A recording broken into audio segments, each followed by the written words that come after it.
Avec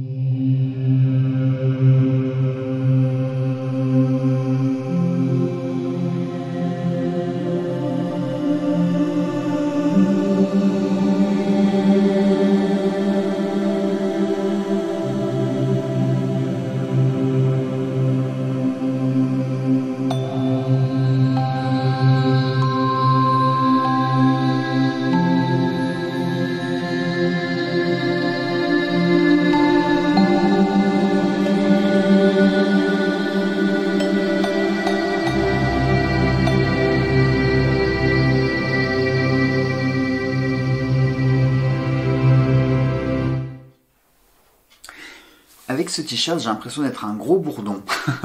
Allez, bonjour à tous mes chers amis et merci de me retrouver pour une nouvelle vidéo. Comme vous l'aurez compris avec le titre, nous allons parler de spiritisme, d'esprit, de défunts, de communication avec les morts. Attention à tous ceux qui seraient des âmes sensibles et qui seraient également en guerre comme je le suis avec toutes les pratiques déviantes, surtout depuis quelques années où on voit absolument tout et surtout n'importe quoi.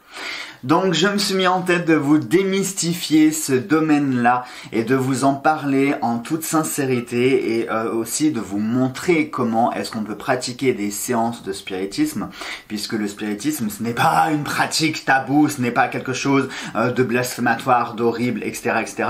Non. On peut pratiquer le spiritisme dans certaines conditions. Je vous montrerai comment est-ce qu'on pratique. Pourquoi est-ce qu'on pratique? Pourquoi est-ce qu'on est amené à faire une séance de spiritisme? Et puis surtout vous montrer comment on réalise dans de bonnes conditions une séance. Alors tout d'abord, le spiritisme, on va faire un petit peu d'étymologie. Le spiritisme, ça date pas d'hier, hein. Hollywood ne l'a pas inventé avec les films, les séries non plus. Le spiritisme, ça date depuis... Je crois que depuis que l'homme est homme, en fait, il a toujours voulu savoir qu'est-ce qu'il y avait après la mort. Vous avez entendu là, la porte qui a claqué? C'est quand même assez drôle. Attendez, je vais aller voir ce que c'est. Bon, le mystère restera entier puisque je n'ai pas trouvé ce que c'était qui vient de claquer. Allez, on va dire que c'est un courant d'air. Donc oui, je vous disais, depuis que l'homme est homme, il s'est toujours posé la question de savoir qu'est-ce qu'il y avait après la mort. On retrouve beaucoup d'ailleurs cette présence de la mort dans le peuple égyptien, puisque littéralement on passait sa vie entière pour préparer sa mort. Alors ça semble un petit peu triste, c'est vrai que pour nous qui sommes occidentaux, on vit dans une époque plus moderne, où certaines choses, enfin où beaucoup de choses sont aseptisées, où on est avec plein de clichés, on a aussi notre éducation judéo-chrétienne qui influence énormément notre conception de la vie, de la mort, etc., etc. Alors que lorsqu'on regarde dans l'Antiquité comment les autres peuplades réagissaient par rapport à la mort était vraiment quelque chose de très spirituel, de très mystique, de très ancré dans les cultures. Et pour beaucoup, on passait vraiment notre vie entière à préparer notre mort. Donc je vais revenir sur les Égyptiens. Le culte de la mort était très important puisque rien que les pharaons, ils faisaient ériger des pyramides, des temples, des choses comme ça, rien que pour s'assurer de leur vie dans l'au-delà. Mais même si vous étiez pauvre, vous pouviez aussi prétendre au passage de l'au-delà, alors évidemment avec des revenus beaucoup plus modestes, mais on retrouve par exemple pour certains nobles qui avaient un petit peu de sous mais pas trop, pas autant que le pharaon, ils se faisaient ériger des petits pyramidions. Alors c'est pas des grandes pyramides, clairement celles-ci on les connaît pas, mais par exemple dans la vallée près de la vallée des rois justement, vous avez des sortes de terrasses à ciel ouvert avec plein de petits pyramidions, et en fait ces pyramidions sont les temples des nobles. Donc on va y retrouver à l'intérieur une salle qui va être recouverte de gravures, de peintures et d'hiéroglyphes qui vont symboliser le processus de mort. Normalement, il y aurait dû avoir aussi quelques offrandes, mais avec tous les pilleurs de tombes, c'est très compliqué de garder des offrandes cachées dans une tombe. Et puis pour ceux qui n'avaient pas beaucoup de moyens, on prenait quand même le temps de les enterrer. On jetait pas votre corps comme ça dans le Nil. Non, on prenait quand même le temps de vous enterrer, de faire un petit quelque chose. Mais évidemment, c'était aussi à l'image de ce que vous aviez de votre vie.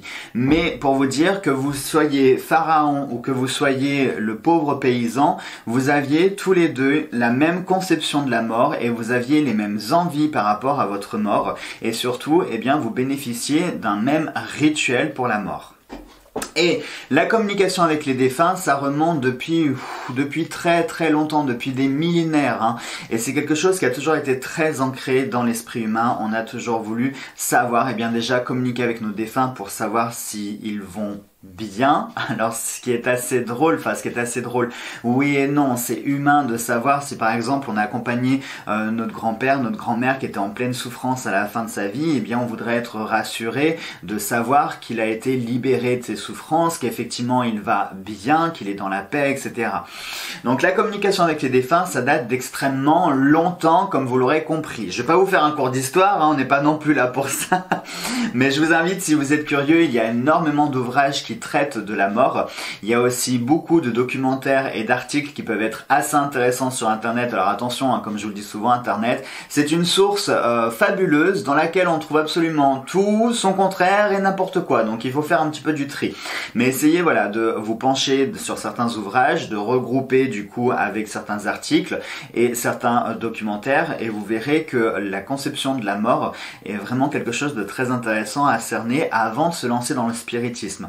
Comprendre la mort, comprendre le processus de mort, c'est important, c'est fondamental avant de se lancer dans le spiritisme. Ensuite, bien sûr, pour réaliser du spiritisme, eh bien, il va vous falloir un minimum, j'ai envie de dire, de connexion avec l'autre monde. Hein, si vous avez vu, je sais pas moi, une planche Ouija à côté du Monopoly dans un magasin et que vous avez envie de vous y mettre parce que vous dites « Oh tiens, j'ai jamais essayé le spiritisme ». Non, clairement, bah, si vous n'avez jamais essayé, n'essayez pas. Enfin, c'est pas... Alors attention, je vais rectifier dans ce que je viens de dire. Si vous n'avez jamais essayé, n'essayez pas. C'est vrai, oui et non. C'est vrai dans le sens que si vous n'avez jamais eu de raison pour pratiquer le spiritisme, n'en faites pas juste pour vous faire peur avec des amis un samedi soir. Tiens, et si on se faisait une petite séance de spiritisme, hein, ça vous tente? Avec un bon verre de vin, on va se faire peur. Non, clairement, c'est pas dans ces conditions-là qu'il faut faire du spiritisme. Le spiritisme, avant tout, c'est une extension, c'est une prolongation de votre capacité, de votre potentiel et surtout de votre foi, hein, de ce en quoi vous croyez, parce que là aussi, je le dis, je le redis, on n'est pas sorcière et sorcier parce que c'est la mode, on tire pas les cartes parce que c'est la mode, on convoque pas des esprits parce que c'est la mode, non. C'est avant tout une foi, une conviction. Vous prenez par exemple certaines femmes qui se sentent appelées par Dieu et qui vont rentrer au couvent et qui vont dévouer et dédier leur vie entière à Dieu, c'est une foi, c'est pas la mode. Quand vous prenez, je sais pas, quelqu'un qui va se convertir au bouddhisme, à l'islam, au judaïsme, c'est pas une mode, c'est parce qu'il s'est senti appelé. Eh bien la magie, tout ce qui est attrait à l'ésotérisme, c'est la même chose. Si vous pratiquez, c'est parce que vous, dans votre cœur, vous vous sentez appelé, parce que vous, dans votre cœur, c'est votre foi, c'est votre conviction, mais il y a aussi toute une éducation à refaire, c'est-à-dire que lorsqu'on se dit païen ou lorsqu'on se dit Wicca, il y a des choses qui ne collent pas dans nos pratiques, c'est-à-dire que si je prends par exemple Noël, c'est une fête chrétienne, mais à la base c'est une fête païenne, et quand je vois certains vrais chrétiens très pieux, très puristes, qui font le sapin de Noël, moi ça me donne des frissons, parce qu'il faut savoir que l'arbre de Noël c'est purement païen, c'est une tradition païenne germanique. Ça n'a rien à voir avec les églises, avec le Christ, etc. Donc, vous voyez, quand on est vraiment sur un chemin, c'est toute notre conviction et c'est toute notre façon d'agir qui va être remise en cause. Mais je vais m'arrêter là, comme vous l'aurez compris, hein, c'est avant tout une foi et c'est très important et c'est ça qui va faire la différence dans le spiritisme. C'est que n'oubliez jamais que les entités avec lesquelles vous allez communiquer, vous ne pourrez pas leur mentir, vous ne pourrez pas vous cacher. Même ce que vous avez au fond de votre cœur, au fond de votre esprit, dites-vous bien qu'ils vont vous sonder, qu'ils vont vous percer à jour et tous vos petits secrets, tout ce que vous gardez en vous, ils vont le savoir et le sentir. Et c'est ce qui va faire la différence dans une séance de spiritisme qui fera qu'elle tournera bien ou elle tournera mal. C'est-à-dire que lorsqu'ils vont percevoir votre sincérité, votre profond respect et votre besoin d'avoir des réponses ou votre besoin vraiment désintéressé de les aider, hein, peut-être vous allez réaliser une séance pour pour aider un esprit parce que vous êtes sur un lieu, vous venez de faire une enquête et puis vous avez découvert que le lieu était habité et par conséquent vous allez faire une séance pour communiquer avec l'esprit, mais c'est dans le but de l'aider, de comprendre pourquoi est-ce qu'il est toujours là, pourquoi est-ce qu'il est bloqué, pourquoi est-ce qu'il est en colère, pourquoi est-ce qu'il hante les lieux, pourquoi est-ce qu'il fait ça. Et puis derrière, il va y avoir une action concrète, on va essayer de l'aider à traverser. C'est pas le tout de venir faire des enquêtes, ça aussi je vais pas en parler parce que ça me gonfle sérieusement toutes ces personnes qui se disent enquêteurs paranormaux, qui s'amusent à faire de l'urbex et compagnie, qui provoquent les esprits et puis dès qu'ils ont eu 2-3 preuves, hop, ils prennent vite la poudre d'escampette et puis on va balancer sur YouTube. Ah bah ce lieu est bien hanté. Ouais, mais Coco, c'est pas le tout de définir que le lieu il est hanté. Il faut agir derrière, il faut l'aider. Il ne faut pas oublier que les esprits restent des âmes conscientes. Et pour 95% des cas, ça a été des personnes, des êtres humains. Donc le respect passe avant tout lorsqu'on rentre dans un lieu de dire bonjour, de se présenter d'une part.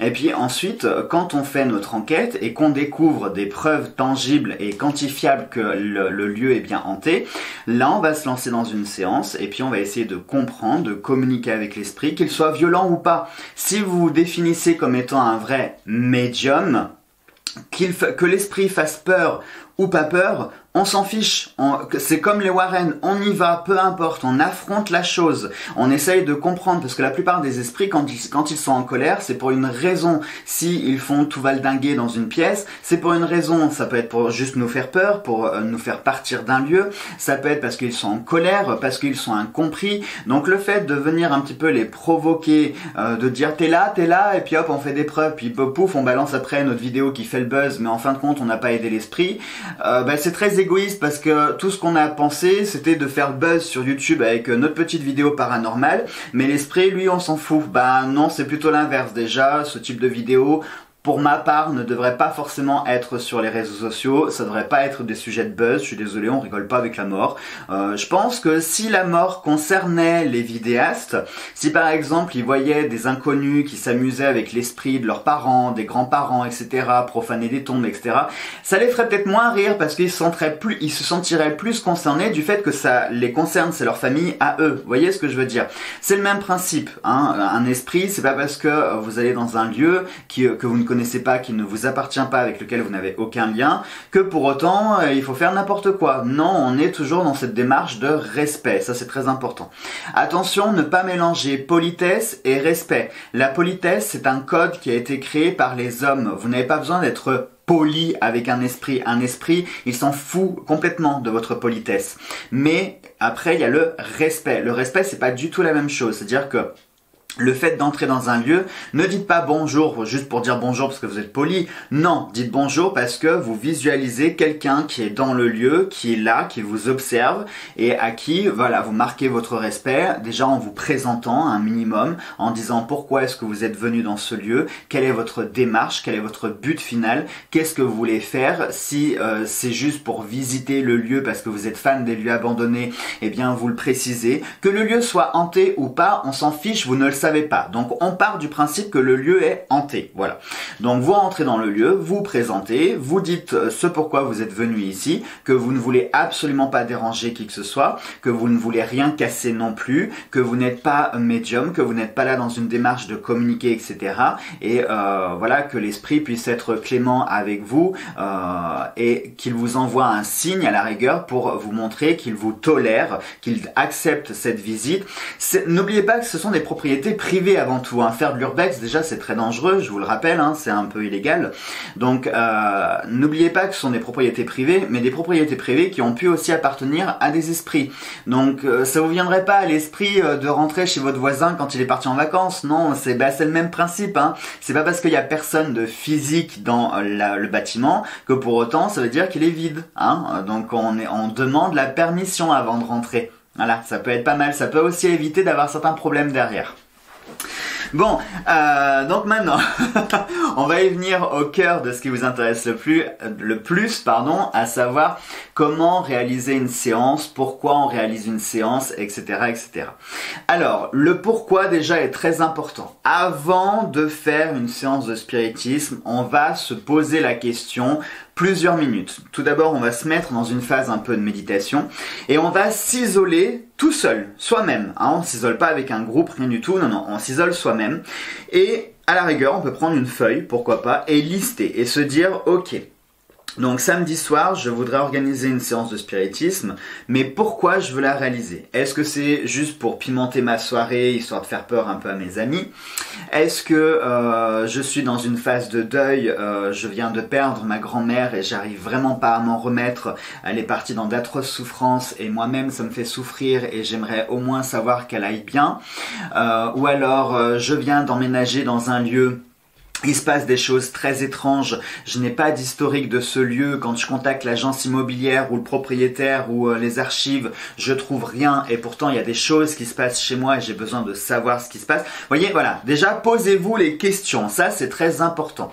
Si vous n'arrivez pas à lister des bonnes raisons, ne le faites pas. Abstenez-vous, vraiment, ça c'est une règle que j'ai envie de vous imposer. Si vous n'avez pas une réelle raison, ne le faites surtout pas. On ne s'amuse pas à conjurer les morts juste pour se faire plaisir, juste pour passer 5 minutes, juste pour développer son potentiel médiumnique. Non, non, non, non, non, non, ce n'est pas développer son potentiel médiumnique, ce n'est pas du tout une bonne raison de pratiquer le spiritisme. Ça va être juste une fausse excuse en fait pour vous dire, pour vous déculpabiliser, vous dire bah si quand même ça sera utile pour moi. Non, oui, pour vous, mais est-ce que c'est utile pour l'esprit, hein? On essaye toujours de penser à la place de l'esprit mais pas à notre place à nous. Donc, une fois que vous avez posé les bonnes questions et que vous avez listé et que vous avez trouvé, entre guillemets, un argument valable, là, vous allez pouvoir vous lancer dans ce processus de séance. Donc, tout d'abord, on va passer par l'ancrage. Très important, l'ancrage. D'ailleurs, je vous ai fait une vidéo à ce sujet. Si vous ne savez pas ce que c'est l'ancrage et si vous ne savez pas comment vous ancrer, je vous mets juste ici dans le petit i qui est en train d'apparaître la vidéo sur l'ancrage. Donc, il va falloir s'ancrer. Et pour s'ancrer, là, pour une séance de spiritisme, c'est un petit peu plus particulier puisque on va avoir certaines personnes qui sont, comment on pourrait dire, qui sont un peu puristes et qui vont se lancer dans des pratiques un peu extrêmes, comme par exemple le fait de jeûner 1 ou 2 jours, le fait de ne boire que de l'eau, etc. pour purifier un peu le corps, pour se sentir léger. Effectivement, c'est quelque chose que je peux prescrire, entre guillemets, j'ai l'impression d'être un médecin, c'est quelque chose que je peux prescrire, que je peux vous recommander aussi. Pourquoi le jeûne est important? Parce que ça va à la fois renforcer votre corps et l'affaiblir. L'affaiblir, le rendre, comment on pourrait dire, fébrile, de façon à pouvoir mieux vous connecter. Hein. Si vous êtes dans un état de fragilité, alors attention, il y a plusieurs types de fragilité. Il y a la fragilité contrôlée, la fragilité incontrôlée. La fragilité contrôlée, c'est le fait de jeûner. Si vous jeûnez entre 24 et 72 heures. Par contre, n'oubliez pas de boire, hein, c'est très important. N'importe quoi, des tisanes, de l'eau, du thé, enfin pas trop de thé parce que ça excite aussi, hein, donc évitez tout ce qui est café et thé. N'en buvez pas trop non plus, mais tisane et eau, ça va très bien. Vous pouvez également boire des jus de fruits, alors des vrais, c'est possible des vrais jus de fruits qui vont vous apporter de la vraie vitamine, c'est-à-dire à la rigueur des fruits que vous pressez directement. Hein. Donc il y a cette période de jeûne que vous pouvez faire de 24 à 72 heures qui va donc renforcer votre corps parce que vous allez vous sentir léger. Si par exemple comme moi vous avez des problèmes intestinaux, très clairement c'est un peu embêtant de faire une séance de spiritisme où il y a une connexion qui s'est faite et puis avoir le ventre qui commence à faire des siennes et être obligé de quitter la séance pour aller aux toilettes. Vous voyez, c'est non, donc rien que pour ça déjà ça peut être bien pour vous alléger tout l'organisme. Ensuite, le jeûne va renforcer votre connexion dans le sens où ça va créer une fragilité dans votre corps. Vous serez fébrile, hein, vous n'aurez pas mangé, donc vous sentirez comme ça un petit peu... Alors c'est très bizarre parce que pour ceux qui ont déjà jeûné, vous savez de quoi je parle. On se sent à la fois mais dans une pêche incroyable et en même temps on est quand même un peu tiraillé par la faim. Voilà. Mais ce côté, c'est cette fameuse fragilité contrôlée dont je vous parle qui peut être intéressante puisque du coup ça va renforcer votre connexion. Effectivement, il faut essayer de détacher l'âme au maximum du corps mais de façon consciente. Et le jeûne peut être un bon moyen. Alors attention, je précise bien, on parle d'un jeûne de 24 à 72 heures max. Je ne vous prodigue pas de faire un jeûne de 3 mois avant votre séance. Hein. Je suis bien conscient qu'on on est là pour invoquer des morts, on n'est pas là pour en faire un autre, hein. D'accord. Donc, jeûne 24 à 72 heures maximum, ça peut être intéressant. Ensuite, on va essayer de purifier aussi le corps et l'esprit un maximum. Donc, on va essayer de se dépolluer de tout ce qui peut, nous polluer au quotidien, à savoir la télé, hein, parce qu'il faut quand même, si, on va quand même reconnaître ce qui est, mais les informations et compagnie, parfois c'est plus en mode bourrage de crâne et lavage de cerveau que véritablement ça apporte des informations. Donc on va essayer déjà de se déconnecter du monde vivant, on va essayer de se couper un petit peu de tout le monde. Donc si par exemple on reçoit des invitations, on va essayer de les décliner. En fait, il y a une espèce d'isolement à respecter. Alors attention, là je parle pour le maître des cérémonies, hein. Évidemment c'est mieux que tous les participants suivent le même processus. Mais là, pour vraiment le maître des cérémonies, puisque pareil, je vais vous parler juste après des membres qui vont composer une séance de spiritisme. Donc pour le maître des cérémonies, alors c'est pas forcément quelqu'un qui se revendique médium qui peut être maître de cérémonie. Ça peut être quelqu'un qui a de l'expérience dans le spiritisme, ça peut être quelqu'un qui a déjà vécu des expériences spirites. Enfin, là aussi, je vais vous expliquer tout de suite derrière. Donc, comment purifier votre corps? Eh bien, vous allez pouvoir prendre des douches, prendre des bains rituels, ça peut être intéressant. Donc, par exemple, des bains rituels dans votre eau, en fait, vous allez pouvoir la consacrer avec du sel. Donc du sel de mer tout simplement, hein, du sel fin, du gros sel, de la fleur de sel, du sel rose, du sel noir d'Himalaya, peu importe. D'ailleurs le sel rose, attention à ne pas vous faire avoir, le sel rose. Ça coûte très cher, c'est, comment on pourrait dire, extrait dans des conditions épouvantables pour les mineurs, hein, puisque c'est du sel de terre, c'est du sel qui est extrait dans des mines, de personnes, bichettes, qui touchent 50 centimes pour la journée, qui sont dans des conditions épouvantables, et ce sel rose va vous être vendu 20 € le kilo, alors qu'il n'aura pas fondamentalement des effets plus que d'autres, hein, qu'on soit bien d'accord, sachant que c'est composé à 95% de sel, hein, le reste en plus ça va être des choses qui sont un peu nocives, on va retrouver des traces de plomb, d'arsenic, etc. Donc le sel rose c'est pas forcément le meilleur, hein, surtout du coup si vous le faites en bain, le sel va être en contact avec votre peau, donc on veut pas forcément du plomb et de l'arsenic qui pénètrent dans les pores de la peau, hein, qu'on soit bien d'accord. Donc du sel de mer ira très bien. Vous avez aussi des sels de bain. Alors les sels de bain, faut faire attention parce que c'est pas du vrai sel, c'est vraiment du sel pour parfumer, pour colorer l'eau. Vous pouvez, mais c'est pas, voilà, c'est pas forcément le meilleur.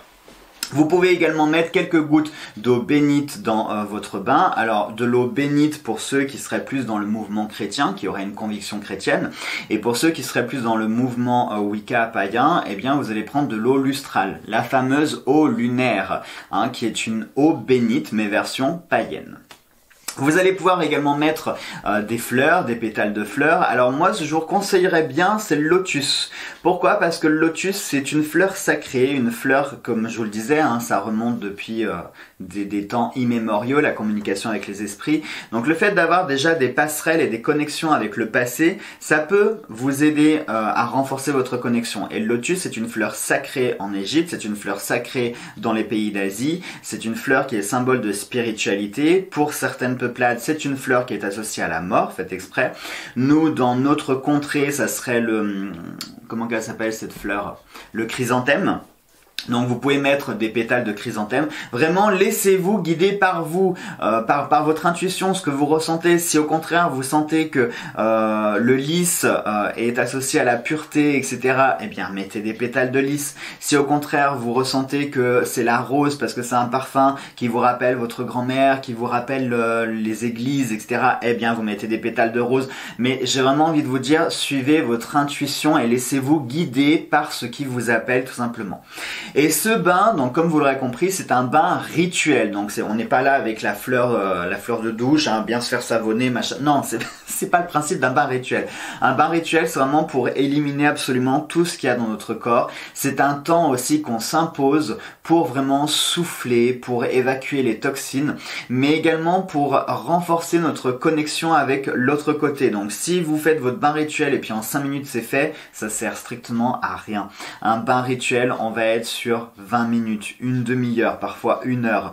Vraiment, prenez ce temps. Comme si, en plus, je vous rappelle que l'eau, L'eau, c'est un élément qui est mutable et c'est un élément qui est ni physique, ni... Il est entre les deux. Hein. Cet élément, c'est vraiment l'élément qui est en perpétuelle connexion entre la terre, entre le ciel, qui n'est pas physique, mais qui l'est quand même, qui n'est pas matériel, mais qui l'est quand même. Eh bien, c'est le même principe. Quand on va réaliser une séance de spiritisme, on doit être dans le même état de l'eau, c'est-à-dire on n'est pas physique, mais on l'est quand même. On n'est pas spirituel, mais on l'est quand même. On n'est pas vivant, mais on l'est quand même. Vous voyez ce que je veux dire? On doit être dans cet état d'être entre les deux. Et l'eau peut vous aider à renforcer cette connexion. C'est pour ça que le bain rituel est très important. Et puis bien sûr, soyez pendant ces 24 à 72 heures dans un état de profond respect et d'humilité. Ça, c'est très important. J'ai presque envie de vous dire que ça doit être religieux.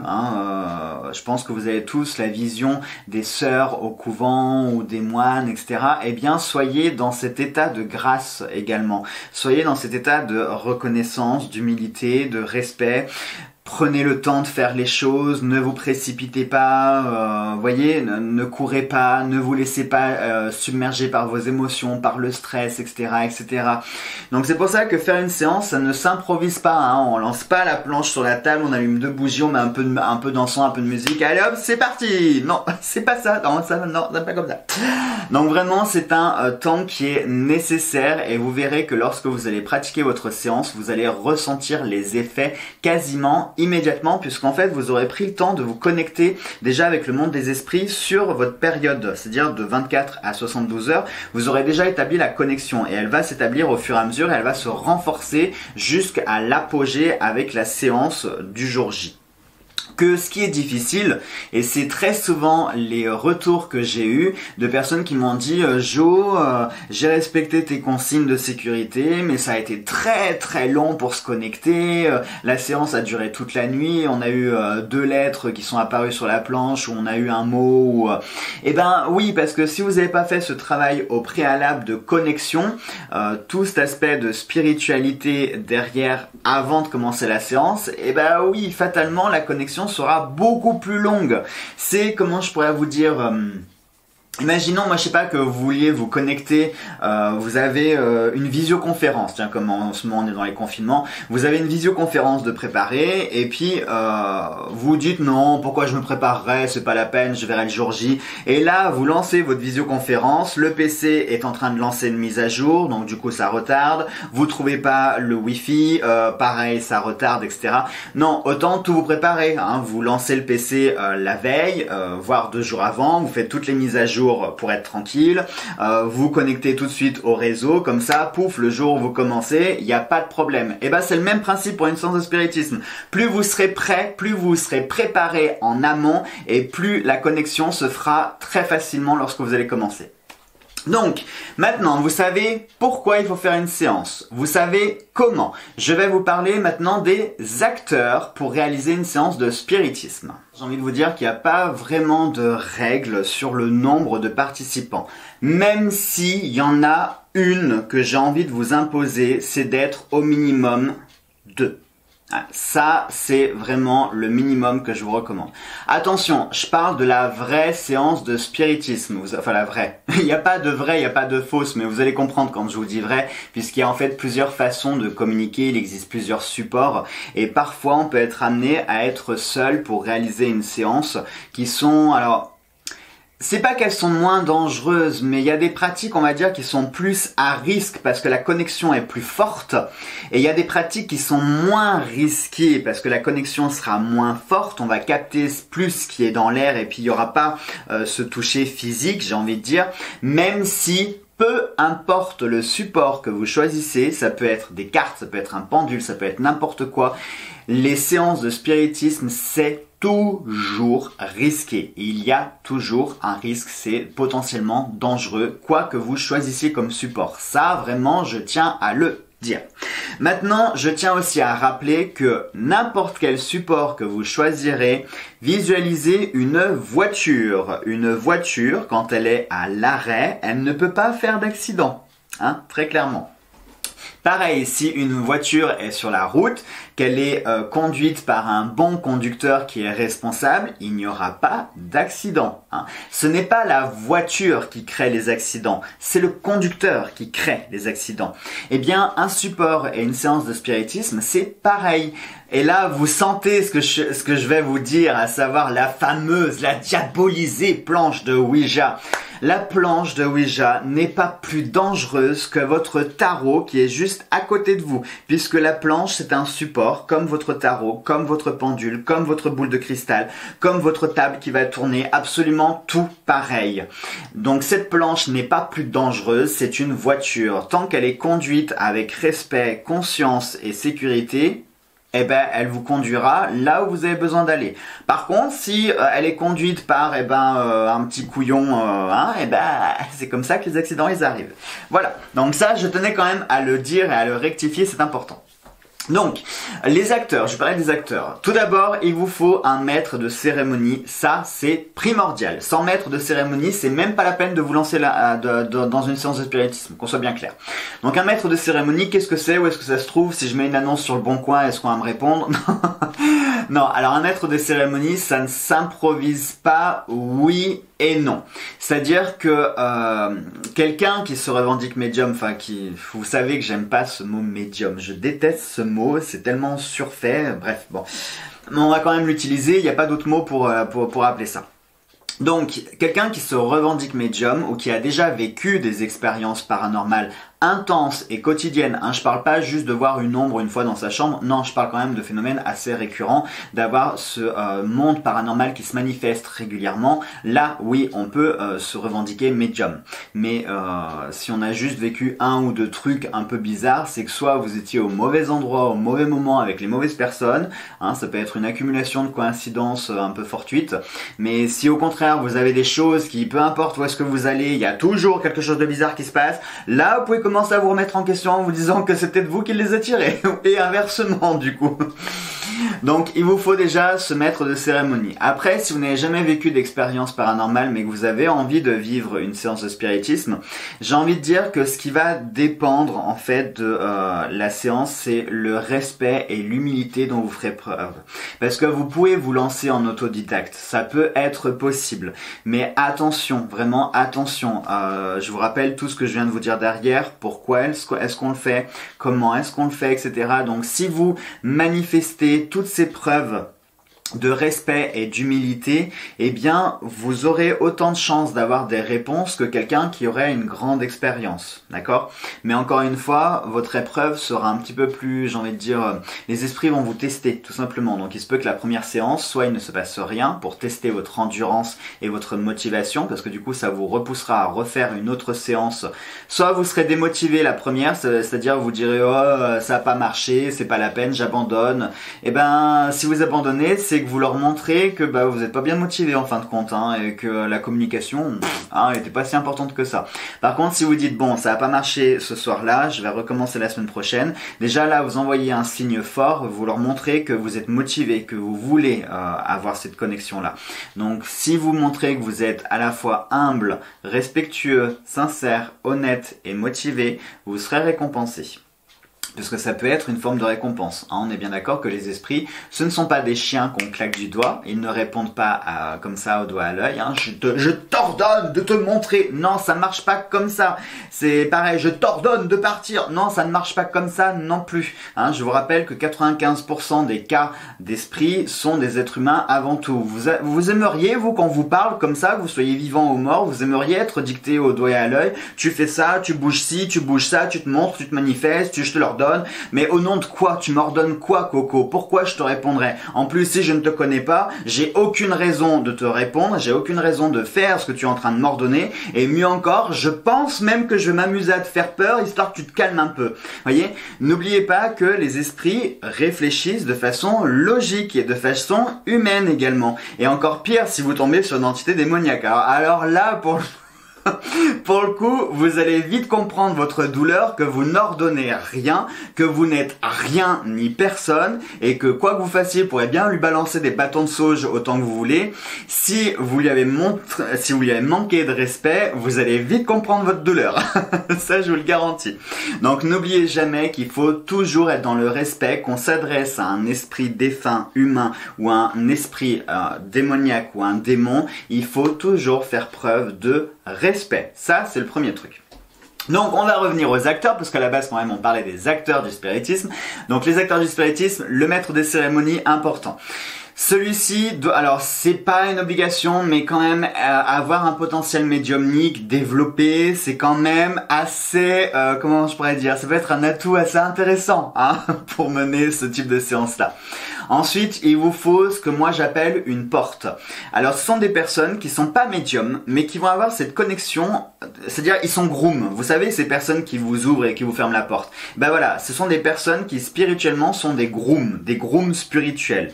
C'est-à-dire que sans le vouloir, sans le savoir, ils vont avoir cette facilité de connecter les choses. C'est-à-dire qu'ils ne voient pas forcément, ils n'entendent pas forcément, ils n'ont pas forcément vécu des trucs extraordinaires, mais ils ont cette faculté-là de pouvoir connecter les mondes. Alors comment est-ce qu'on sait si on est groom spirituel? Eh bien j'ai envie de vous dire que tout simplement, ça va dépendre de votre expérience et de ce que vous aurez vécu auparavant. Parce que pour le coup, les grooms, ils vont toujours se retrouver dans des situations improbables. Alors attention, quand je dis improbable, je parle pas forcément de paranormal. Hein.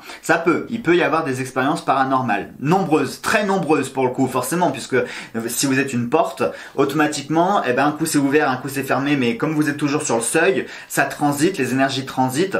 Donc très souvent, les grooms sont empathiques à mort, mais vraiment à mort, mais sur-empathiques même, hein. Même tendance bipolaire et compagnie, hein. C'est des personnes qui vont être ultra sensibles.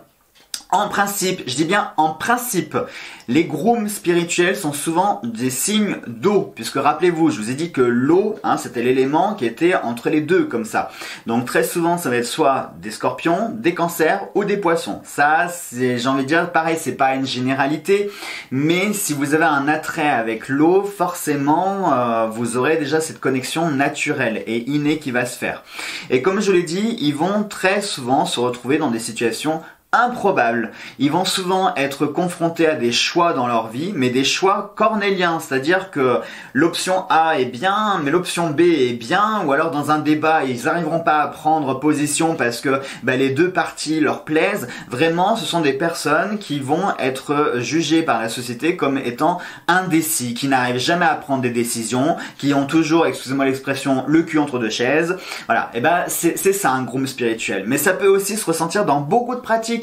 C'est-à-dire que ça peut être quelqu'un qui est du signe d'eau, mais qui en plus de ça, dans son orientation sexuelle, peut être bi, parce qu'il aime les femmes et les hommes. Encore une fois, il est comme ça sur ce palier. Il aime Pierre et Paul, il aime le noir, il aime le blanc, il aime le chocolat, il aime le chou-fleur. Vous voyez, et il arrive jamais à se décider parce qu'il aime les deux et il se sent à l'aise dans les deux. Et bien, ce type de personnes, faut pas les forcer à leur dire non, prends une position. Non, s'il aime les deux, il aime les deux et point, c'est tout. Et ça peut révéler que potentiellement vous êtes groom spirituel.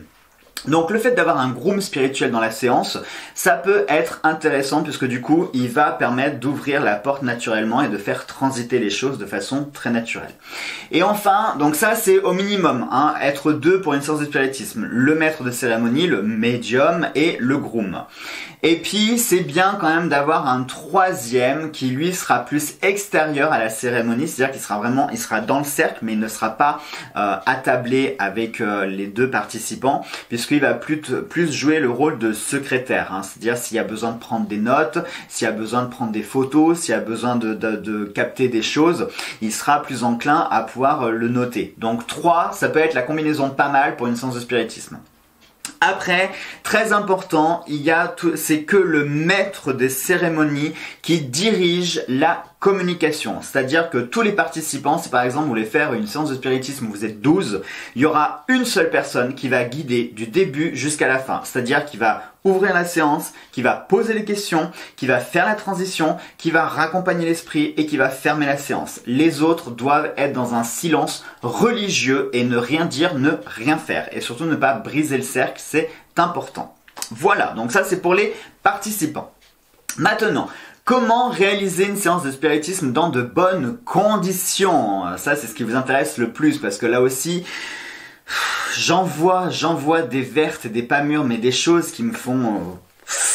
Ah, je vous jure, si je pouvais, je rentrerais parfois dans les écrans pour prendre la personne, lui dire mais c'est correct ça pour toi? Enfin, moi en tant que vivant, ça m'agace. Mais alors, en tant que mort, mais j'imagine même pas. Si un jour, vous êtes amené à m'appeler, déjà foutez-moi la paix. Le jour où je suis là-bas, personne ne m'appelle, on me fout la paix. Parce que s'il y a bien un endroit où je vais être tranquille, où je ne veux plus recevoir ni mail, ni appel, ni sollicitation, ni vidéo à faire, ni rien du tout, c'est bien de l'autre côté. Hein. Donc, il y a pas moyen, celui qui m'appelle, je le hanterai toute sa vie, qu'on se le dise bien. Non, je plaisante bien évidemment. Mais voilà, c'est toujours pour vous dire qu'il faut toujours être dans cette démarche de respect. Donc, comment est-ce qu'on réalise une séance de spiritisme? Tout d'abord et en premier lieu, on fait un cercle de protection. Ça, c'est primordial, c'est la base. Et quand je parle de séance de spiritisme, ça peut être avec des cartes. Oui, quand on fait de la cartomancie, c'est bien de faire un cercle de protection, de se purifier et de faire un exercice d'ancrage avant de commencer à tirer les cartes. Encore une fois, on jette pas 3 cartes sur une table, pouf, bon alors, non. Quand on fait une connexion ésotérique, il y a une connexion. Donc, que ce soit une carte, enfin que ce soit un tarot, que ce soit un pendule, une boule de cristal, une planche de Ouija, un rituel, c'est pareil, c'est au même niveau. Donc, on fait un cercle de protection. Le cercle de protection, comment est-ce qu'on le fait? Comment on fait ce fameux cercle? Le cercle de protection, vous pouvez le tracer avec de la craie. Vous prenez une craie à tableau, hein. Et vous tracez physiquement un cercle. Si vous pouvez le faire, évidemment. Si par exemple, moi je sais pas, alors sur le plancher, ça peut être fait, ça va pas abîmer votre plancher. Mais enfin, allez-y pas trop fort non plus pour pas rayer les lattes. Mais vous pouvez tracer sur le plancher, sur des sols en carrelage, ça peut se faire. Sauf si vous avez un carrelage blanc et que vous utilisez une craie blanche, ça sert strictement à rien, puisque le cercle doit être visible avant tout. Donc soit vous changez de couleur pour la craie, mais voilà, il faut que votre cercle soit visible, vraiment visible. Si vous ne voulez pas faire avec la craie, vous le faites avec du sel. Vraiment, vous prenez votre pot de sel et vous faites un cercle autour. Attention, le cercle doit être assez grand pour contenir la table, les participants, enfin vraiment que vous soyez dans le cercle, hein. Ne faites pas juste un petit cercle sur la table qui va entourer la planche de Ouija ou la carte, ça sert à rien, hein. Je le rappelle, ce sont des supports en carton, des supports en papier, et ils n'ont pas besoin d'être protégés, hein. C'est complètement débile. Non, c'est nous qui avons besoin de se protéger, donc faites un cercle dans lequel vous serez à l'intérieur. Pour ceux qui sont plus expérimentés, ou même dans le mouvement Wicca, ou païen ou sorcier, on s'en fiche. Vous pouvez également réaliser votre cercle avec l'atamé. Moi, je vous le recommande pas trop l'atamé parce que l'atamé, il peut venir un peu trancher quand même les énergies. Donc, faut vraiment faire un gros travail de visualisation sur poser votre cercle. Mais l'atamé, personnellement, il me parle pas. Pour tracer un cercle, ça me parle pas trop. Au contraire, c'est plus pour trancher l'énergie, plus pour trancher le cercle. Mais on va pas tracer avec. Il vaut mieux utiliser la baguette. La baguette, c'est parfait. C'est l'élément qui est, l'outil qui est on va recommencer. C'est l'outil qui est rattaché à l'élément de l'air, donc c'est parfait pour conjurer, pour ordonner, puisque la baguette, hein, c'est simplement le prolongement, une extension du bras qui vous sert à diffuser votre énergie. Donc la baguette est très bien pour faire votre cercle. Vous pouvez faire aussi un cercle ultra protecteur. Vous faites par exemple avec du sel et puis vous posez des obsidiennes, de la sélénite, des œils de tigre. Enfin attention l'œil de tigre, attention l'œil de tigre. Parce que l'œil de tigre, c'est une pierre que je vois très souvent passer dans les commentaires où on me dit « Jo, je peux utiliser de l'œil de tigre ?» Attention, l'œil de tigre, c'est un effet miroir, c'est-à-dire que comme un miroir, ça va tout refléter, ça va tout renvoyer. Autrement dit, oui, ça va renvoyer les énergies négatives, mais ça va aussi renvoyer les énergies positives. C'est un miroir. Donc l'œil de tigre, c'est pas toujours les bonnes options, hein. Pour moi, l'œil de tigre, ça va plus être dans des rituels où on va renvoyer le mauvais sort, où on va travailler sur la réflexion, etc. Mais l'œil de tigre, c'est pas forcément une pierre de travail pour le côté spirituel. Vous pouvez également utiliser de l'ulexite, je vous l'ai déjà présenté, l'ulexite, celle qu'on appelle la pierre télévision, qui est une sorte de fibre optique aussi, qui va avoir un effet loupe. C'est la pierre des médiums, etc., etc. Donc vous pouvez utiliser de l'ulexite. Vous pouvez utiliser des quartz, qui vont bien sûr amplifier l'énergie. Alors des quartz blancs, si possible, des quartz qui sont le plus pur et le plus neutre possible. Et je vais vous donner aussi quelque chose, je vais vous donner une petite formule qui sort de mon grimoire. Allez, vous prenez un petit papier et un stylo et vous écrivez cette petite formule que je vous invite à connaître par cœur. Alors attention, c'est ma formule, c'est moi qui l'ai écrite. Si elle ne vous plaît pas, libre à vous de la réécrire comme vous voulez. C'est pas la vérité, c'est ma vérité une fois encore. Par le pouvoir de ma volonté, je délimite cet espace sacré. Puisse ce cercle me protéger de toute magie et entité, qu'il agisse tel une barrière éthérée, permettant de filtrer toute énergie souhaitant entrer, afin de me préserver de tout potentiel danger. Ainsi soit-il. Donc, ça c'est ma formule à moi, vous êtes libre de faire la vôtre aussi. Vous pouvez également, pour ceux, alors là je vais vraiment m'adresser à ceux qui seraient vraiment très expérimentés en termes d'énergie, de pratique, etc. Vous pouvez aussi visualiser un dôme énergétique, c'est-à-dire que vous n'avez pas besoin de tracer le cercle avec du sel, avec de la craie, avec des pierres, avec la baguette, etc., etc. Non, vous allez imaginer en fait sortir de votre esprit une espèce de boule, comme ça, qui monte d'un coup et qui enferme tout le monde dans un dôme, voilà, un dôme énergétique. Attention, ça peut être un travail de visualisation intéressant, qui peut être fait en commun, c'est-à-dire qu'avant la séance, vous pouvez tracer quand même le cercle physique et vous pouvez demander à tous les participants, ça peut être bien, ça peut permettre de créer une première connexion ensemble, parce qu'une séance de spiritisme, c'est un exercice de groupe, c'est pas un exercice individuel. D'ailleurs, le médium, il va venir puiser dans les énergies des participants aussi, voilà, faut le savoir. C'est pour ça qu'il y a de fortes chances pour qu'une séance qui soit bien réalisée, vous ressortiez complètement épuisé, puisque le médium va pomper votre énergie. Il va en avoir besoin, vous êtes une batterie. Donc ce qui peut être intéressant comme exercice de connexion commun, c'est que tous on visualise ce dôme, donc on ferme les yeux et puis on visualise voilà qu'il y a une boule comme ça qui est dans notre esprit et qui grandit, qui grandit, qui grandit, qui grandit, qui sort du corps, qui touche le voisin, qui touche la voisine, qui grandit comme ça et qui englobe absolument tout, qui englobe la table, qui englobe tout, et ça fait toute une espèce de dôme protecteur dans lequel on est à l'intérieur. Et ce dôme, c'est bien aussi de le visualiser avec des couleurs. Par exemple, un dôme qui serait bleu ciel, blanc lumineux, bleu électrique, quelque chose qui vous fasse penser au bien, à la lumière, à la paix, etc., etc. Pourquoi c'est aussi important? Parce que l'esprit, lorsque vous allez l'invoquer, il va apparaître dans le dôme. Il faut que lui aussi puisse se sentir en sécurité, qu'il soit libre de pouvoir se manifester, de pouvoir vous répondre dans de bonnes conditions. Et autour du dôme, eh bien, vous aurez toutes les... Imaginez...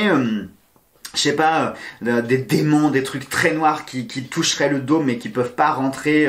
Et puis vous avez cet esprit lumineux qui est à l'intérieur du dôme avec vous et dans lequel on est tous protégés. Voilà, c'est super important aussi de travailler la visualisation également.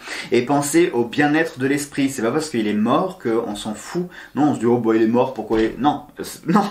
Justement, quand on est mort, s'il est coincé quelque part, croyez-moi que si vous créez une bulle de lumière protectrice dans laquelle il sera en sécurité, il va plus facilement avoir envie de venir vous retrouver que si le truc tout est fait n'importe comment, avec n'importe qui et n'importe quoi.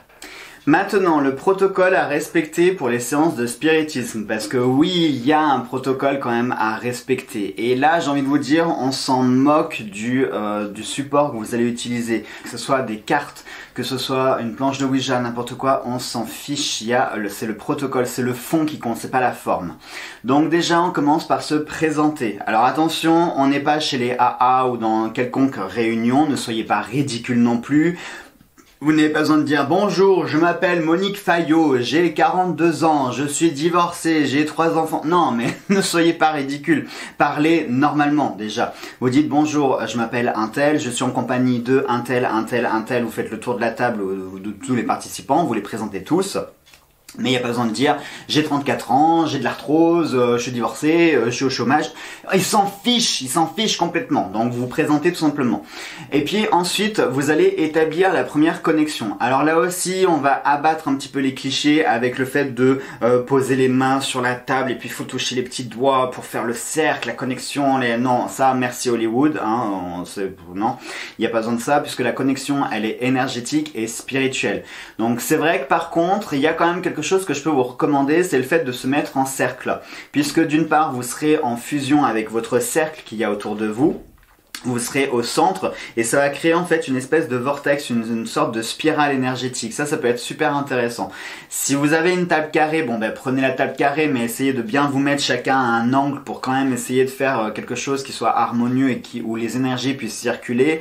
Mais évitez par exemple si vous avez une table rectangulaire de vous mettre deux sur le même côté, un là, enfin vous voyez ça va créer un décalage.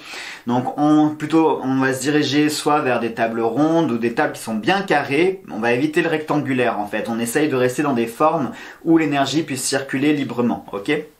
Pareil, si vous êtes que deux, du coup, que vous n'avez pas de table ronde, eh ben je préfère que vous le fassiez carrément par terre. Vous prenez des coussins, vous mettez carrément par terre, plutôt que d'avoir des trucs qui pourraient casser. Ça, c'est un peu sur le principe du feng shui, enfin feng shui, pour ceux qui ne comprendraient pas. Sur le principe du feng shui où le ki, l'énergie, doit circuler parce que si jamais elle stagne, elle se transforme en ka et là on est sur l'énergie négative et ça peut attirer du coup d'autres choses qui sont négatives. Donc on est toujours dans dans cette démarche d'énergie qui tourne. Qui circule. Ensuite, donc, vous êtes présenté, vous avez tout le contexte qui est tout bien comme il faut, et là, vous allez pouvoir donc travailler, vous allez vraiment pouvoir vous lancer dans la séance à proprement parler. D'une part, moi je vous conseille, et ça c'est un très fort conseil également, c'est une vive recommandation, c'est que vous invoquiez un esprit connu, quelqu'un avec qui vous avez déjà une connexion, à savoir l'esprit de la grand-mère, du grand-père, du papa, de la maman, de l'oncle, de la sœur, de la cousine, d'une amie, quelqu'un que vous connaissez. N'invoquez pas Coluche, n'invoquez pas, je sais pas moi... Marilyn Monroe, non, invoquez des personnes avec qui vous avez eu une vraie connexion.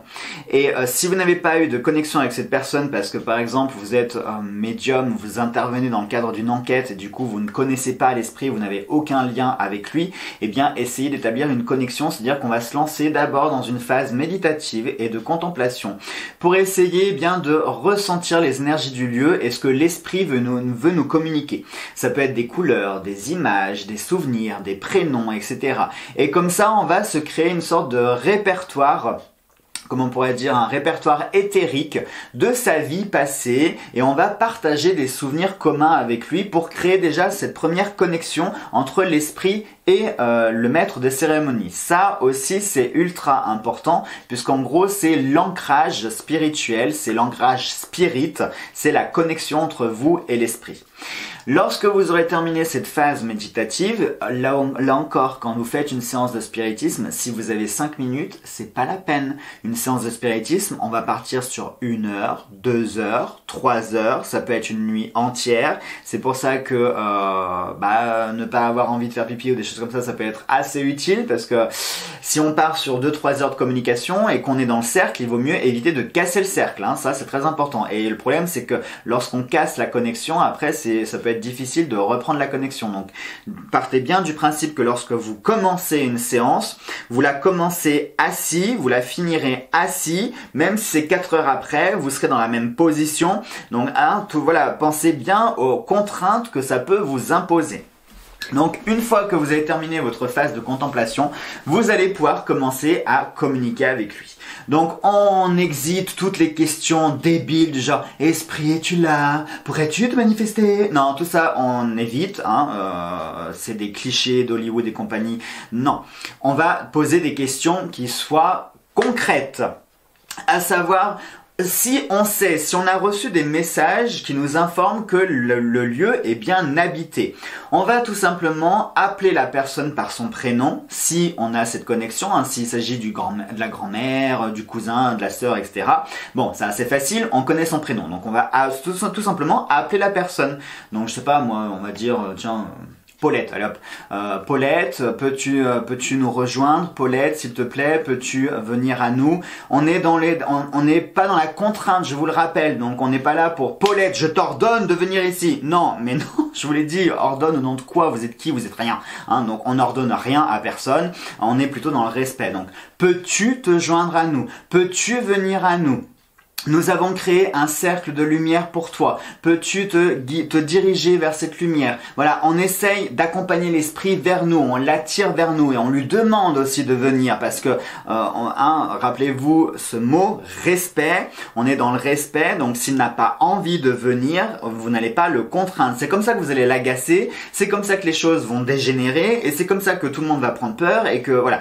Donc non, on est dans la demande. Peux-tu te joindre à nous? Si on n'a pas de prénom, eh bien tout simplement, on va faire ça de façon anonyme, c'est-à-dire je demande à l'esprit qui est présent avec nous dans ce lieu de te joindre à nous. Peux-tu nous rejoindre dans le cercle de lumière que nous avons créé pour toi? Nous sommes là pour toi, nous sommes là pour communiquer avec toi, nous sommes là pour réaliser une connexion avec toi. Enfin voilà, vous tournez d'en parler, regardez, ça me fait des frissons. J'ai toujours plein de frissons quand je parle de ça. Donc, vous allez demander à l'esprit de vous rejoindre. Peu importe que l'esprit soit bon, qu'il soit pas bon. Dites-vous bien quelque chose, c'est qu'un esprit violent, c'est un esprit qui est en colère, c'est un esprit qui est triste, c'est un esprit qui souffre. C'est quelqu'un qui est dans la souffrance, qui est dans la solitude, qui est dans le chagrin et qui a tellement été rongé pendant des années par ces sentiments-là. Eh bien que oui, il est en colère et il le montre qu'il est en colère. Vous êtes le premier aussi. Dès que vous faites une crise, hop, vous claquez la porte. Et ben c'est pareil, un esprit, c'est la même chose. Il est pas content, il claque une porte. Voilà. Tout simplement.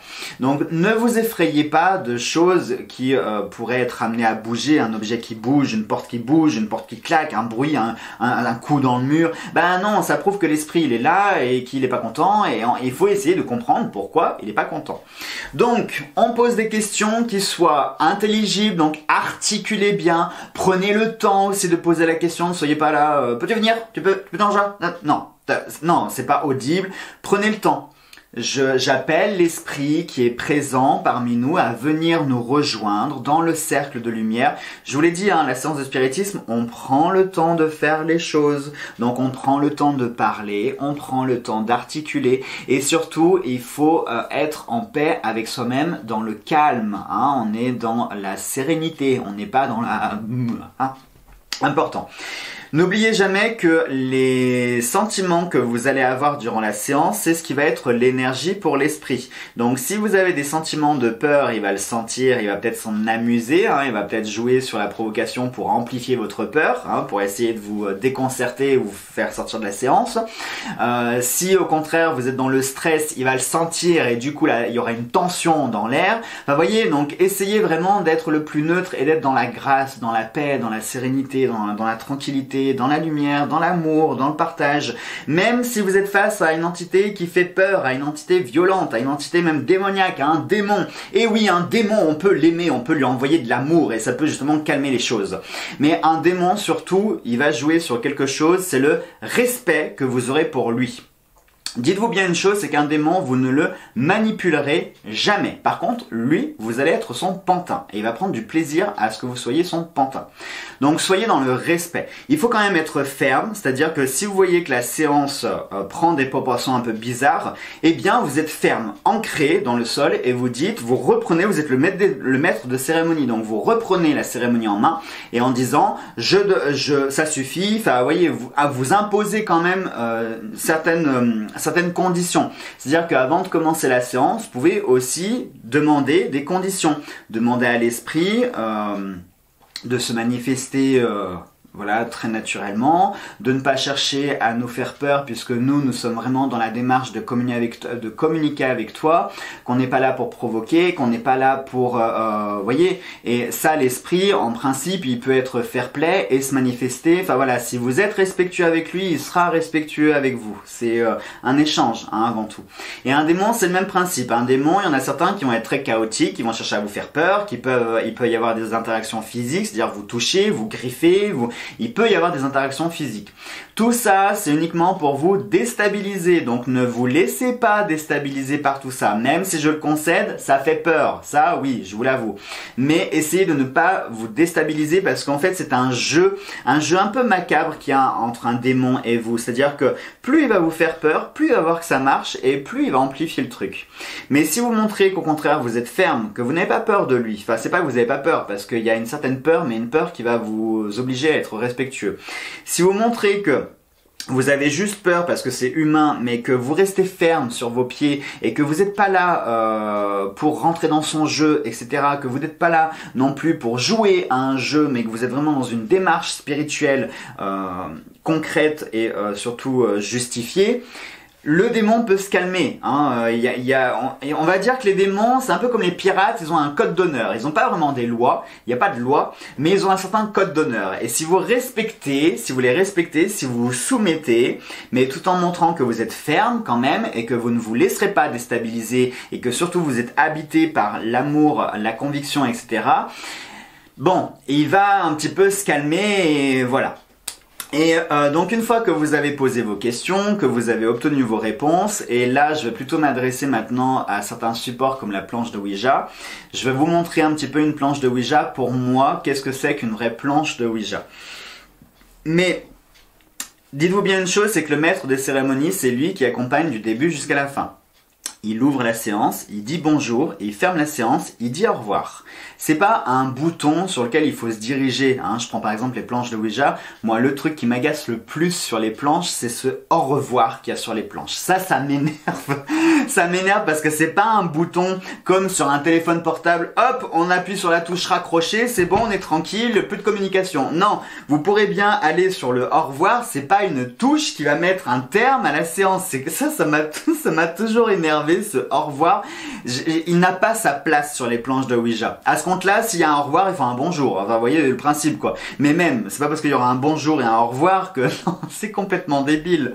Donc, le bonjour et le au revoir, exit des planches. Il faut aller à l'essentiel. Pareil, pas besoin d'avoir plein de fioritures sur les planches, plein de soleil, des étoiles de lune, de machin, avec des lettres qui sont écrites comme ça en taille 8, alors que vous avez un soleil qui fait 50 cm sur la planche. Non, tout ça ne sert à rien, on va à l'essentiel. Les lettres de l'alphabet, oui, non, des chiffres, c'est tout, ça va très bien. C'est tout ce qu'on demande de toute façon pour communiquer. Hein, qui puisse nous épeler des lettres, qui puisse nous montrer un chiffre, qui puisse aller sur une direction positive ou sur une direction négative. Et c'est tout, puisque le bonjour, c'est nous qui allons, enfin c'est le maître de cérémonie qui va le faire, et le au revoir, c'est le maître de cérémonie qui va le faire aussi. Il va pas se diriger vers le bouton au revoir, merci, allez c'est bon, vous pouvez tous partir. Non, pas du tout. D'ailleurs, transition, comment ferme-t-on une séance de spiritisme? Eh bien, j'ai envie de vous dire, quand vous terminez une conversation, vous faites quoi au téléphone? Bon, bah écoute, je vais te laisser maintenant, je te fais des gros bisous, prends bien soin de toi... Non, je sais pas, ça paraît logique. Eh bien, pour une séance de spiritisme, vous allez faire la même chose, c'est-à-dire, je te remercie d'être venu parmi nous, je te remercie pour les questions auxquelles tu as répondu. Maintenant, je te renvoie vers ton chemin de lumière, vous lui envoyez de l'amour, vous lui envoyez de la paix, de la sérénité, de la chaleur humaine, hein, c'est important, vraiment, communiquez-lui de l'amour, même s'il est en colère, même s'il a passé 2 heures à vous faire peur, à faire voler tous les meubles dans la pièce, essayez de lui envoyer de l'amour, croyez-moi, ça va l'apaiser parce qu'un esprit qui est en colère, c'est un esprit qui souffre. Et s'il souffre, eh ben on a tous besoin d'un câlin, hein, et c'est ce dont il a besoin. Donc vous lui envoyez un maximum d'amour, même si vous n'avez pas forcément envie de lui envoyer de l'amour parce qu'il vous a fait peur et que vous êtes complètement terrifié, c'est pas grave. Essayez quand même de lui communiquer un sentiment positif pour l'aider à le faire repartir. Et la séance va se clôturer d'elle-même, tout simplement. Et puis à la fin, vous dites, eh bien, au revoir, adieu, enfin, tout simplement. Hein, vous avez besoin d'avoir un bouton qui vous dit au revoir à votre place. Et si l'esprit ne veut pas partir, eh bien ça veut dire que soit la séance n'est pas terminée et qu'il a encore des choses à vous dire, soit qu'il va falloir l'aider de façon plus concrète. Par exemple, je sais pas moi, il vous a donné le nom du criminel qui l'a tué, bah il va peut-être falloir, je sais pas moi, aller à la police, faire des recherches et puis apporter les preuves concrètes que vous avez eues pour l'aider concrètement à intervenir pour l'aider à passer. Hein. Ça peut être une purification dans un lieu, ça peut être peut-être qu'il peut être prisonnier d'un lieu parce que c'est un lieu qui est rattaché à ses souvenirs dont il n'arrive pas à se débarrasser. Ça peut être une tâche qui a été incomplète parce qu'il est mort avant d'avoir terminé. Il est mort avant d'avoir dit je t'aime à la personne parce qu'il est parti avant. Enfin, vous voyez, il peut y avoir plein de raisons. Parfois, ça peut être aussi un autre esprit qui empêche de partir un esprit. Hein, ça peut être un esprit qui n'aime pas être seul. Donc du coup, il va retenir l'autre esprit pour qu'il soit en cohabitation. Vous voyez, donc même dans le monde des esprits, on retrouve l'égoïsme, la souffrance, le chagrin. Enfin, il y a des sentiments comme ça qu'on retrouve. Donc si l'esprit ne part pas, c'est que la séance n'est pas terminée. Et si elle n'est pas terminée, il y a plusieurs options. Soit vous allez mettre en pause la séance, comme au tribunal par exemple, vous allez reprolonger la séance ou donner une autre date pour la séance, mais vous le dites à l'esprit. Pour aujourd'hui, nous allons clôturer la séance. Par contre, je te promets de revenir à telle date, telle heure pour reprendre cette séance. Ou alors, vous lui dites aussi ce que vous allez faire. Avec ce que tu m'as fourni comme preuve, eh bien moi, de mon côté, je m'engage à t'aider dans le monde physique et je reviendrai te voir pour te communiquer ce qui s'est passé, etc., les réponses. Vous voyez, soyez vraiment dans l'action et apportez-lui des réponses concrètes. Franchement, imaginez, vous m'appelez, vous me dites oui, Jo, je voudrais avoir telle information et moi je suis là, je réponds pas. Et là après je finis par au revoir. Vous seriez pas un petit peu frustré quand même parce que vous m'avez posé des questions, enfin vous attendez des choses de moi, mais concrètement je vous ai rien dit. Donc même si je vais agir derrière et que vous le verrez que j'aurai agi derrière, ça va quand même, enfin vous voyez, ça frustre. Donc n'oubliez pas que l'esprit il a besoin aussi d'être rassuré. Donc dites-lui que vous allez revenir, que vous reprendrez la communication, que vous allez travailler pour lui, que vous allez faire, etc., que vous allez vous renseigner et puis vous reviendrez pour lui en parler, etc., etc. Une séance, ça ne se termine pas de façon raide, froide, merci, c'est bon, t'as répondu, ciao, tu peux te barrer. Non, c'est pas comme ça. Hein. On est dans l'accompagnement jusqu'à la fin. Et puis, eh bien, si c'est un démon, eh bien, il va falloir le renvoyer, hein, gentiment, enfin, gentiment, mais très fermement, quand même, lui faire comprendre que, bon, bah, c'est bon, maintenant, tu t'es bien amusé, tu nous as fait peur, bah, stop, hein, on va clôturer la séance. Alors, attention avec les démons, parce que parfois, les démons, on peut rentrer en communication avec eux, ils peuvent nous apporter des réponses, mais dans ces réponses, il faut faire le tri, parce qu'il y a des choses qui sont vraies, il y en a d'autres qui sont pas tout à fait vraies, donc il va falloir faire un tri, hein, entre le vrai et du faux. Mais un démon peut vous apporter aussi des réponses, hein. Vous pouvez communiquer avec lui et ça ne part pas comme dans les films d'Hollywood où tout part en cacahuète, où à la fin tout le monde est mort. C'est dans les films qu'on voit ça, hein, dans les films. Hein. Concrètement, un démon n'a jamais tué personne, même les cas de possession. Les cas de possession, c'est le corps qui, une fois trop fatigué parce qu'il ne mange pas, parce que si, parce que ça, des fois il y a des maladies aussi après qu'ils prennent le relais dans la possession, donc très souvent c'est le corps qui meurt d'épuisement que vraiment pris par un démon. Hein. Donc s'il vous plaît, nettoyez votre cerveau, videz-le de tous les clichés que vous avez pu voir avec Hollywood et compagnie, parce que la vraie vie, ça ne se passe pas comme ça, un démon n'a jamais tué personne, qu'on soit bien d'accord. Hein. Et puis voilà. Et une fois donc que votre séance est terminée, donc si tout s'est bien passé, vous allez revenir tout doucement à vous, donc vous reprenez une phase de méditation, de contemplation, où on revient tout doucement à nous, on se réimprègne des énergies physiques, on se lève tout doucement, hein, en plus surtout si on a été assis pendant 3-4 heures, on se lève tout doucement, on fait quelques exercices comme ça d'étirement, on refait aussi de la respiration, et puis on va pouvoir casser le cercle. Donc pour casser le cercle, vous allez tout simplement enlever un petit bout du sel, la craie, tout simplement, ou avec la tamée, vous allez pouvoir trancher. Et puis après le cercle, on va pouvoir le balayer, etc. Et on peut terminer la séance après avec une bonne purification, avec de la sauge par exemple, avec des cristaux. On peut faire une prière, on peut allumer une petite neuvaine, enfin voilà, on peut faire tout plein de choses comme ça. Et on peut laisser soit une offrande, une gratitude. Si vous quittez les lieux après, et bien pareil, vous dites au revoir à l'esprit, vous redites au revoir une deuxième fois. Hein, merci de m'avoir accueilli chez toi. Voilà, tout simplement. Hein, juste un namasté en disant juste merci, un petit signe de tête. Il n'y a pas besoin de faire des grands ronds de jambes. Oh, merci, votre grâce. Non, juste un petit namasté, je te remercie. Un petit signe de tête, même si c'est dans votre tête ou dans votre cœur. Peu importe, mais soyez sincères. Soyez dans une démarche de sincérité.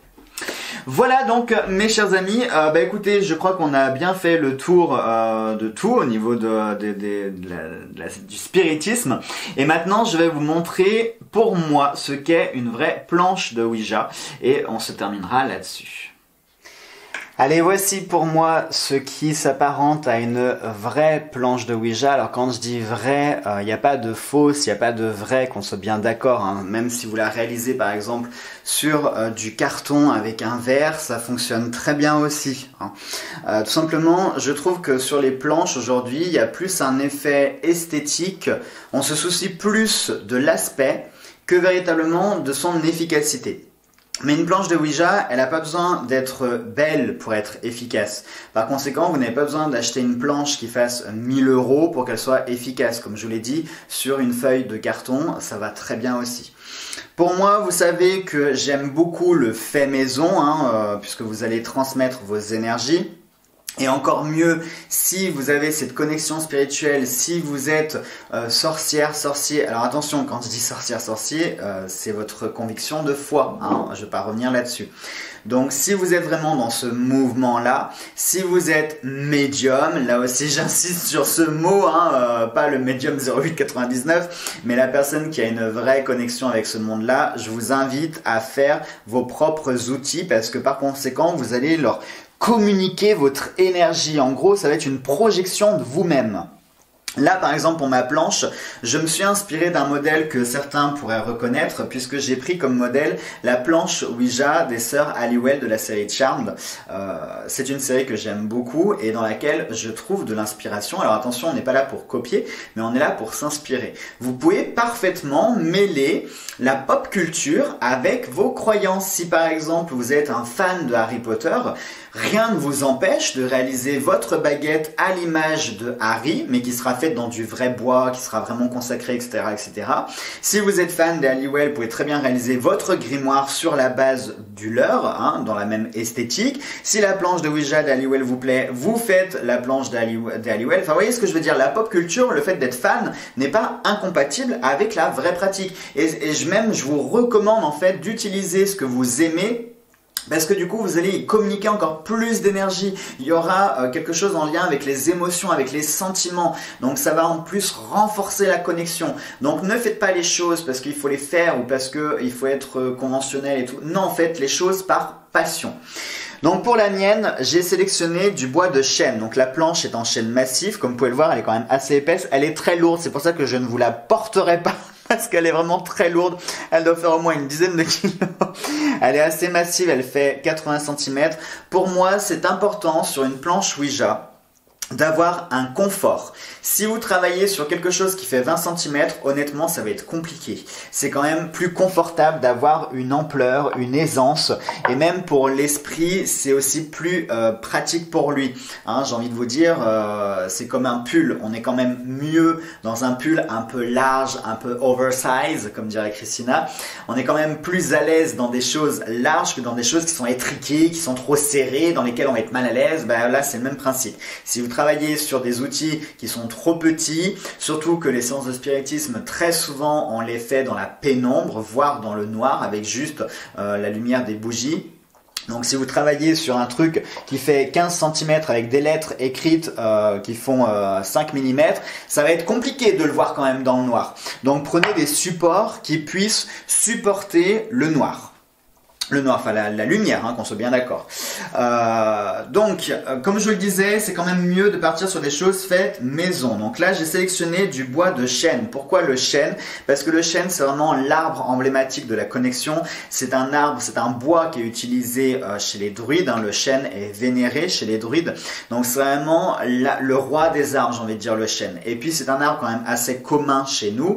Si vous vivez dans un pays exotique, bah, très concrètement, ça va être le chêne qui sera exotique pour vous, mais prenez le bois qui est le plus pratique à avoir dans votre contrée. Et pour la gouttelette, c'est du merisier. Donc le merisier, c'est aussi ce qu'on appelle les sakura. Vous savez, ces fameux cerisiers japonais, hein, très connus, qui ont des magnifiques fleurs roses. Et puis arrivé en avril, il neige tous ces pétales. Le merisier, c'est de la famille des sakura. Et pareil, c'est un arbre qui est très sacré, qui est très spirituel. Donc du coup, on a cette connexion en fait entre deux mondes différents. Le monde occidental avec le chêne, et le monde asiatique avec le sakura, et je trouve que c'est très important d'avoir la goutte et la planche qui sont pas du même bois, puisque justement la goutte va vous servir de connexion avec le support. Donc le fait d'avoir deux essences de bois différentes, eh bien ça va créer cette connexion déjà naturelle. Et puis, comme vous pouvez le voir sur ma planche, je me suis tout simplement amusé à pyrograver les lettres. Donc les lettres de l'alphabet, de A jusqu'à Z. Les chiffres, donc là j'ai pris des chiffres arabes. Je voulais partir sur des chiffres romains.